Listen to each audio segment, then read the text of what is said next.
যত দিন যাচ্ছে নিজের কাছেই নিজে তত অচেনা হচ্ছি। মনটারে কোনোভাবেই পোষণ মানাইতে পারছি না, থলও খুঁজে পাচ্ছি না।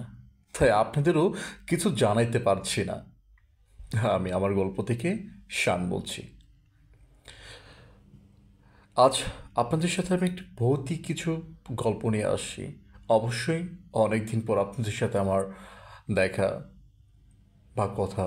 অবশ্যই স্কিপ করে যাবেন না, গল্পটা শুনবেন। যদি ভালো লাগে অবশ্যই কমেন্ট এবং লাইক করবেন। ঘটনাটা 2012-র এক শীতের রাত, ডিসেম্বরের শেষে অথবা জানুয়ারির শুরু। আমি তখন এক আইসি কল সেন্টারে চাকরি করি। ঘুম থেকে উঠতে উঠতে দুপুর হয়ে যায়, তাই বিকেল 5টা থেকে রাত 1টা শিফটে আমি যোগদান করি। অন্যান্য দিনের মতো সেদিনও বাসার সামনে যখন অফিসের গাড়ি নামিয়ে দিয়ে গেলেন, রাত তখন ঠিক 1টা 50। নানা নানি হাড়ের অসুখ, রাতের বেলা বিন্দু মাত্র আওয়াজ করা নিষেধ।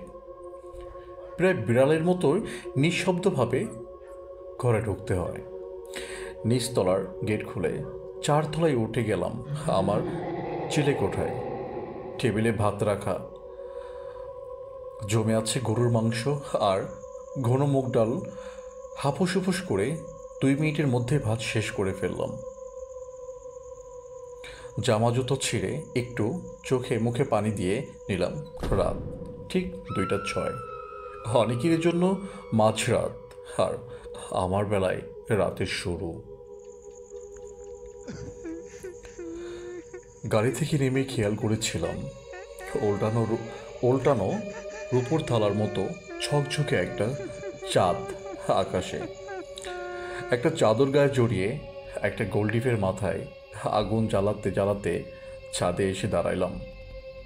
বাসার পাশেই আশিয়ান সিটি, বিশাল বালির মাঠ, চাঁদের আলোতে ঝকঝক করছে, আর সাথে বোনাস হিসেবে এলোমেলো উথুরে হাওয়া। বুকের মাঝে শুকে হুটুপুটু এমন রাতেই বুঝি মানুষ ফেসবুকে পোস্ট দেয়, লাইফ ইজ বিউটিফুল। নিজের মধ্যে এতটা ডুবেছিলাম, হুঁশ ফিরল আঙুলের সিগারেটের চাকায়। ধুর, এই কেমন হলো? নিজেকেই নিজে কয়েকটা শেষে কষে গাল দেওয়ার পরেই মাথাটা একটু ঠান্ডা হলো। ঘুরে পা বাড়ালাম ঘরে যাবার জন্য। জমাট অন্ধকার। সাবধানে দোপা ফেলে সামনে তাকাইলাম দরজার দিকে, আর জমে গেল বরফের মতো। জীবনে ভয় পেয়েছি প্রচুর।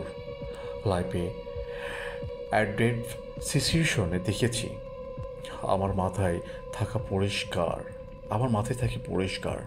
সব সময় দেখে এসেছি মারাত্মক সিচুয়েশনগুলোতে কিংবা অকল্পনীয় প্রেশারের মধ্যে দেয়ালে পিঠ ঠেকে গেলে কীভাবে যেন আমার ভিতরের ভয়টা বেমালুম হয়ে উঠে যায়।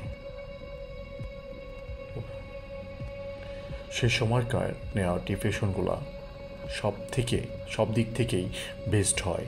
কিন্তু এবার উল্টো কাহিনী। শরীরের সাথে সাথে মাথাও জমে গিয়েছে সামনের দৃশ্য দেখে। আমি জানি আমার চোখে প্রবলেম আছে, চোখের চশমাও আছে। 11 বছর ধরে সেই প্রবলেমের সাক্ষী দিয়ে আসছে।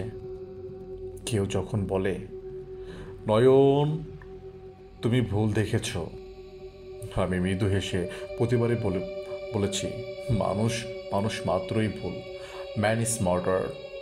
কিন্তু সেদিন রাতে যা দেখেছিলাম তা একদম শতভাগ সঠিক দেখেছিলাম।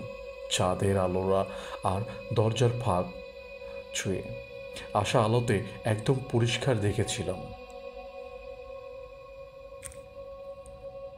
কি দেখেছিলাম? এই লেখাটা শুরু করার আগেও অনেকক্ষণ ভেবেছি কিভাবে বর্ণনা করা যায় জিনিসটাকে।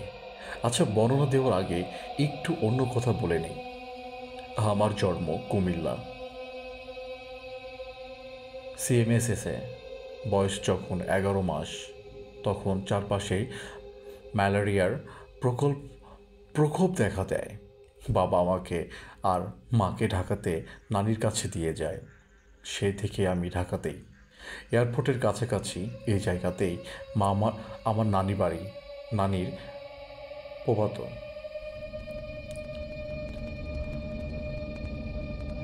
অন্ধকার আমার কাছে অপরিচিত নয়, কিন্তু কখনো কখনো কখনো শোচ্ছাবোধ করিনি আধারে। ভূত প্রেত এগুলো সম্পর্কে বরাবরই আমার মনোভাব ছিল এমন যে কখনো হেসে উঠে দেয়নি, কিন্তু এগুলোর অস্তিত্ব আছে তার পক্ষেই সাফাইও গায়নি। বন্ধুদের প্রশ্নের জবাবে হাসিমুখে বলে এসেছি, ভূত প্রেতনি, ভূত প্রেতনি থাকলে আছে, না থাকলে নাই, না থাকলে তো কথাই নাই। Case dismiss, case dismiss. থাকতে যেন আমার সামনে না পড়ে, আমার হাত দুর্বল। সেদিন আমার প্রশ্নের জবাব আমি পেয়েছিলাম। জিনিসটা কি ছিল আমার কোনো আইডিয়াই নাই। হয়তো মুসলমানদের ভাষায় কোনো দুষ্ট জিন, হয়তো ছোটবেলায় মামাতো ভূত, স্তন্ধঘরে কাটা, কিংবা অতৃপ্ত কোনো আত্মা।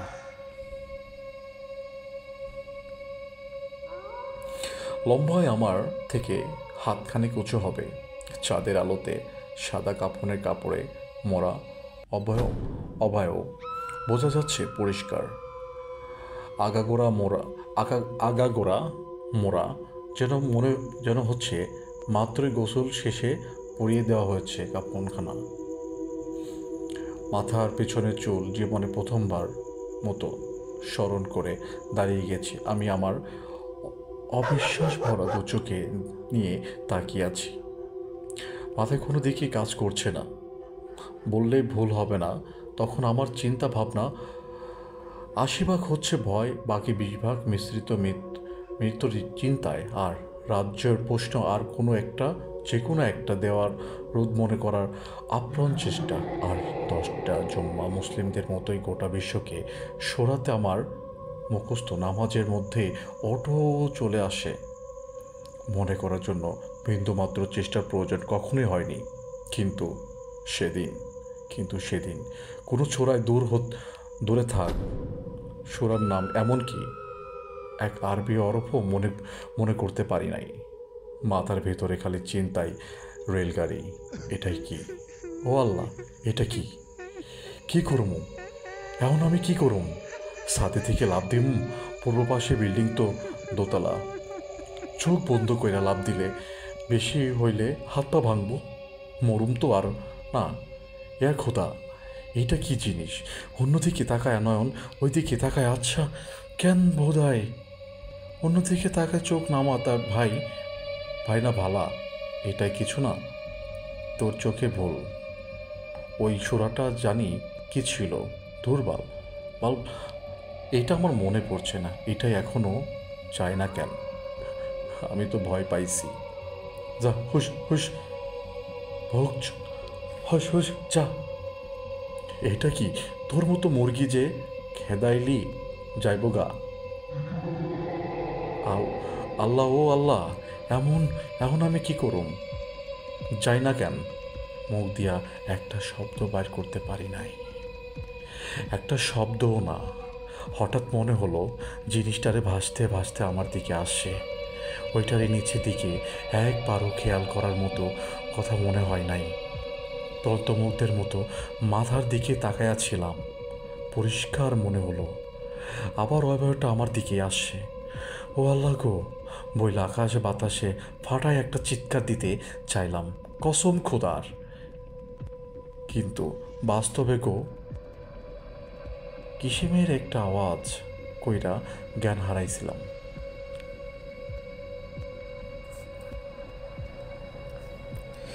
জ্ঞান ফেরার পরেই একবার চোখ খুলে ঘাড় অন্ধকার দেখে আবার চোখ বন্ধ করে ফেলেছি ভয়ে। মাথার বাম পাশে টনটন করছে ব্যথায়, বুকের মধ্যে ব্রাজিলিয়ান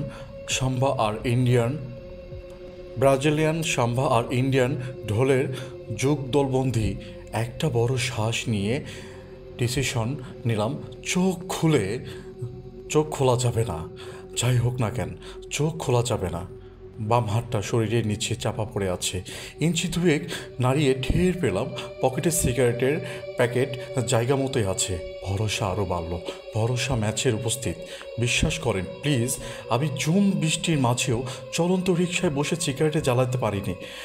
কিন্তু সেদিন যেন অন্তকালের অন্তকাল পার হবার পর নাকে আসল বারুদ পোড়া গন্ধ মনে একটু নাড়ানোর পরেই ফুসফুসে ঢুকলো নিকোটিন। খুশিতেই বোধ হয় খনক খনক করে কেসে উঠলাম। মাথা ঠান্ডা হচ্ছে এখন, লজিক ক্লিয়ার। আয়তুল করছি মনে পড়ে গেছে। আল্লাহ আল্লাহুম্মা আল্লাহ লা ইলাহা ইল্লাল্লাহু। আয়ুল মনে মনে মনে দুইবার পড়ার পর একটু সাহস আসার পর একবার একটু জোরে জোরে পড়লাম। সিগারেটের আরেকটা টান দিয়ে ঠিক করলাম এইবার আমি উঠবই। প্রথমে ম্যাচের একটা কাঠি জ্বালিয়ে ওই জিনিসটার যেদিকে ছিল সেদিকে একবার তাকাবো। যদি এখনও ওখানে থাকে তাহলে দু এক কদম দৌড়ে পূর্বের পাশের ছাদে লাফ দিব, আর না থাকলে দৌড় দিব ঘর বরাবর। হাতে সিগারেটের আগুন আছে, তারপরও ম্যাচ চালাবো। চান্স নেওয়ার কোনো মানেই হয় না। ভয় এমনই জিনিস ভাব। ম্যাচ চালানো, চোখ খোলা। হুড়মুড়ে উঠে ঘরে ঢুকে দরজা লাগালাম। সব মিলিয়ে সময় লেগেছে 5 second. Trust me, only 5 second লেগেছে। ঘড়ি দেখে টেবিলে রাখা আমার মোবাইল ঘুরছে। ভয়েস চটে আবার জ্ঞান হারানোর আগে মনে পড়লো ভাইব্রেশন মোড নামে একটা জিনিস আছে। রিসিভ করার সাথে সাথে ওপাশ থেকে এক গাধা হুমকি দামকি গালি, প্রশ্ন, হরজবল, আরও 2টা সিগারেট, আরও অনেক অনেক তোলতামের পরে প্রেমিকাকে পুরো ব্যাপারটা বলার পর সে যখন মেঘ স্বরে বলল, আর কত মিছা কথা বলবি তুই, আর কত মিছা কথা বলবি তুই। ঢাকার ছেলেদেরকে খুব ভালো মতোই চিনি আমি। আরেক ফোনে কার সাথে কথা বলছিলি সেইটা হারামি। তখন মনের দুঃখে তবদা খায়া গেছিলাম। হালাই এতদিন প্রেম করার পরে নিজের গার্লফ্রেন্ডে যদি বিশ্বাস না করাইতে পারলাম তাহলে আর মানুষ বাল বিশ্বাস করব। আজান দেওয়ার আগ পর্যন্ত কত কিছুর কসম খেতে হয়েছে, কত হাজার শব্দ খরচ করতে হয়েছে, সেটা খালি আমি জানি। সেই গল্প আমার কাছেই থাক। আমাদের উপর কোনো প্রেশার নাই।